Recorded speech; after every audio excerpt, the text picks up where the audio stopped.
नमस्कार. Mumbai to Seattle किचनमध्ये मी प्राजक्ता तुमच्या सर्वांचं खूप मनापासून स्वागत करते. आज आपण बघणार आहोत वांग्याचं भरीत. तर हे जे सर्व साहित्य आहे ते मी डिस्क्रिप्शन बॉक्समध्ये मेन्शन करेनच. तर मी ह्याच्यासाठी काळी वांगी घेतली आहेत, मोठी छान अशी.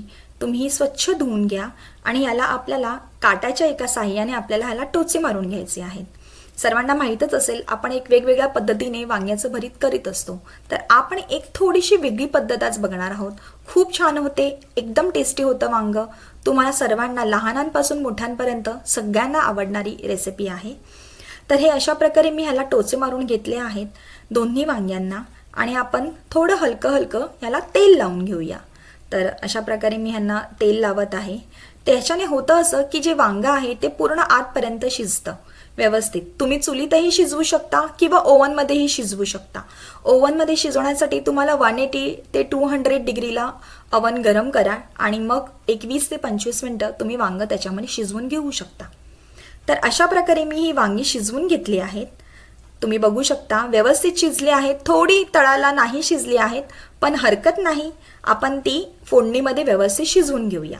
तर अशा प्रकारे आपल्याला वांग्याची जी साल आहे ती काढून घ्यायची आहे आणि आतला जो गर आहे तो सेपरेट करून वेगळा करून व्यवस्थित आपण मॅश करून घेऊया. बरं, ह्या फोडणीसाठी आपल्याला एक वेगळा खरडा बनवावा लागेल. तर त्या खरड्यासाठी आपण शेंगदाणे, लसूण आणि मिरच्या यांचं एक वाटण करून घेणार आहोत. तर मिरच्या तुम्ही तुमच्या चवीप्रमाणे घेऊ शकता. तुम्हाला तिखट हवं असेल तर तुम्ही जास्त मिरच्या घ्या. मी या थोड्या कमीच घेतल्यात. ह्या मिरच्या दिसत आहेत तिखट, पण इतक्या तिखट नसतात. तर ह्याचं वाटण आपण मिक्सरला बारीक खरडा असा करून घेऊया. आणि आपण हे जे सगळं साहित्य आहे ते फोडणीचं आहे. फोडणीसाठी आपल्याला कढईमध्ये तेल गरम करून घ्यायचंय व्यवस्थित आणि त्याच्यामध्ये हिंग घालायचंय, जिरं घालायचंय, राई घालायची आहे. हे सर्व साहित्य आपलं राई चांगली तडतडली की त्याच्यामध्ये आपण कढीपत्ता घालून घेऊया. ही जी रेसिपी आहे ती खूप सुंदर होते. तुम्ही सगळ्यांनी नक्की ट्राय करा. तर अशा प्रकारे कढीपत्ता टाकला आहे. आता आपण ह्याच्यामध्ये कांदा टाकून घेऊया, बारीक चिरलेला. कांदा तुम्ही थोडा जास्त घेतलात तरी हरकत नाही, त्याच्याने चवच वाढणार आहे. व्यवस्थित अशा प्रकारे कांदा हलकासा तांबूस रंगावरती आपल्याला भाजून घ्यायचा आहे. असा बघू शकता तुम्ही व्यवस्थित भाजून घेतला आहे कांदा. आता याच्यामध्ये आपण हा आपला जो खरडा आहे बनवलेला तो आपण टाकूया आणि हा व्यवस्थित शिजवून घेऊया, जेणेकरून त्याच्यात जो लसणीचा हलकासा उग्र वास असतो तो राहणार नाही.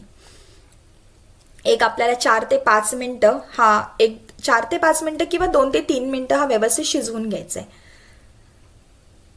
तो शिजवल्यावरती आपण ह्याच्यात टोमॅटो घालून घेऊया आणि टोमॅटो व्यवस्थित मऊ होईपर्यंत आपण फ्राय करून घेऊया.